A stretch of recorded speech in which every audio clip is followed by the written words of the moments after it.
You can't talk about John Harris and Colony Ridge's Terrenos Houston, a development targeting immigrants by selling them lots that flood at a high interest rate, without talking about Ira Kane and King's Colony. A real-life story of a takeover, and the imprisonment of a woman for 7 years, who, word on the street is that she is now dead. My name is John Harris. I am one of the owners of Colony Ridge. My partners and I have been purchasing lots in King's Colony since early 2006. Since we have been involved with this subdivision, we have discovered numerous problems with the current board, and have become increasingly concerned about the mismanagement of funds paid by honest property owners. Ira Crane, acting on behalf of the board, has spent over $500,000 in POA funds in a very short time, with almost no actual benefit to the owners of the subdivision. She has used her position on the board to her own benefit in many ways. As you may know, we have filed a lawsuit to force a fair election of a new board that will benefit all of King's Colony owners. We have created this website to inform other concerned property owners of the current situation involving this lawsuit and the current state of King's Colony. That is what John Harris wrote on the website kingscolonyowners.com. He also complained about the roads in what he named the paving scandal. He complained about lousy development and wrote, "There are only 5 homes in KC as of May 1, 2007. These 5 homes are all mobiles." He accused Ira Kane of transferring 8 lots to herself from the King's Colony POA. He seemed angry when he wrote, "Prior to this time Colony Ridge offered $3,000 each for Ira Crane's lots in King's Colony. She even posted on the CakePoa website and sent letters out indicating that Colony Ridge was paying up to $3,000 per lot. This could be the most blatant abuse of her authority." He posted photos of trash along the road in a page that he named Current State of King's Colony.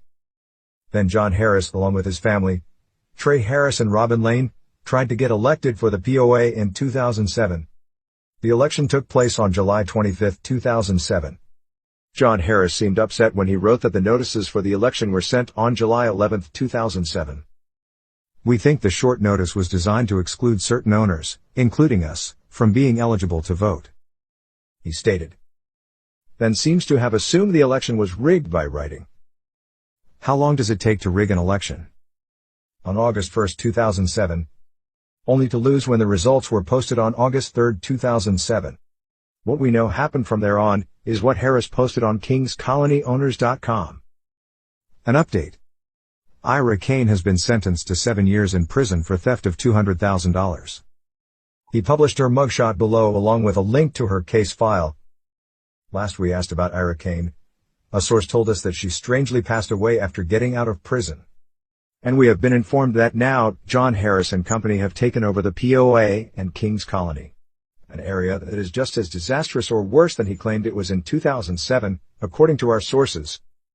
Dirt roads, no utilities, same financing, and lots of cartels, they wrote to us. Then they sent us this connection to Terrenos Houston. As you can see, the HOA is run by the same bunch of crooks in Liberty County. King's Colony started the Harris Project before it moved to Liberty County. And if this all didn't seem ironic enough, John Harris was once an active member of a forum by the Montgomery County Citizens Against Illegal Immigration, and once posted, "I'm so glad you formed this new section. As a developer, I'm currently the president of 2 HOAs. I've been involved in, let me think a second, 5 lawsuits regarding HOAs. I have a lot of experience here. I think all Cash's comments are dead on. I'm tired now, but I'll post some stories and try to give some advice here. P.S. I spent the day with an attorney who is working with me to get control of a board where the current board members aren't obeying the bylaws or holding proper elections and are stealing money from the association." He also answered another forum user that went by Bigger Post statement, which read, "Those type of people will do anything to keep their positions, including lie, cheat, and sue. I've seen it happen." John Harris wrote, "Ditto. We own maybe 10% of the lots in a subdivision where the HOA has spent over $500,000 in HOA funds since being elected in 2004, under questionable circumstances." Questionable, he said. Let's talk about what's really questionable. Today, Colony Ridge's Terrenos Houston is what seems like one of the biggest colonias in Texas in disguise of a development, where thousands of lots are sold by, you guessed it, John Harris and Company. Tell me you lure in immigrants without legal status without telling me you lure in immigrants without legal status? All of John Harris's Terrenos Houston's advertisement are in Spanish, and they proudly announce that they provide in-house financing, where everyone is approved without the need for credit, social security number.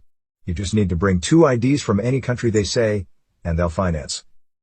Can you tell us again how that ties with a person who joins forums like Montgomery County Citizens Against Illegal Immigration? They hate immigrants, but they sure love to scam them.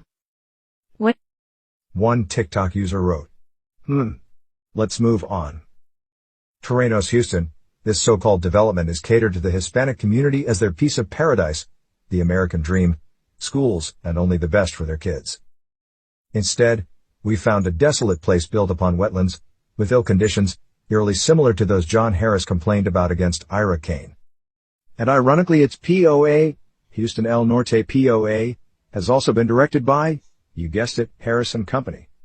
They brought in CHP management, directed by Savannah Criffield, family of yes, John and Trey Harris, who we've also found to be notarizing documents left and right. Tell me you're okay with conflicts of interest, without telling me you're okay with conflicts of interest.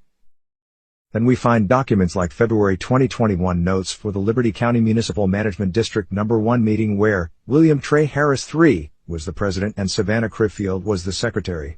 Here, Trey proposed to approve the petition for addition of land, 2,591.195 acres, to be exact, submitted to the district by CR Farms LLC, which is a company directed by, you guessed it, the same people that direct Colony Ridge LLC, John Harris, and Ashley Management LLC. Is this starting to sound more and more like the game of Monopoly? It's interesting how some of John Harris' complaints pertaining King's Colony look so similar to the current state of his Terrenos Houston development. Let's take a look at that. The roads. I've seen them build the roads with concrete, and they don't even put rods in them. That's why they keep breaking. The lies. When I bought in 2013, they had a big poster of Disneyland, and a model of how the lands would look. None of that happened. Everything is bad. I've even had to make some of my own road to come into my land. The flooding. Before we bought our property in Santa Fe 2, we was told this area was a no flooding zone. It's disgusting. It's always flooding over here when it rains. The theft. They make me pay the POA, which I paid every year, but they make me pay again twice a year, and sometimes 3 times 'cause they argue the payment gets lost. I paid for my land in their Dropbox, like they said to do, and they sent me a letter that I had never paid, then foreclosed my land.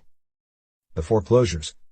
There is a video by investigative reporter Wayne Dolcefino that shows how Leslie Lane, working for the county, was supposed to be holding an auction of foreclosed land that never took place. Surprisingly enough, her husband Robin Lane is authorized to sign on behalf of Colony Ridge's foreclosures.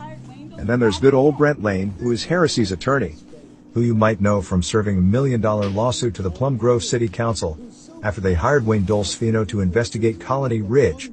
And you guessed it, is also related to the Harris family. And last but not least, the POA. My husband and myself feel though as the POA is stealing from us. They collect our money but they don't do anything about all the trash, dogs, violence, Terrenos City sidewalks, street lights, etc. Boy, it almost seems like we're talking about a couple of John Harrises instead of just one. So which one is he? A patriot who joins groups like Montgomery County Citizens Against Illegal Immigration?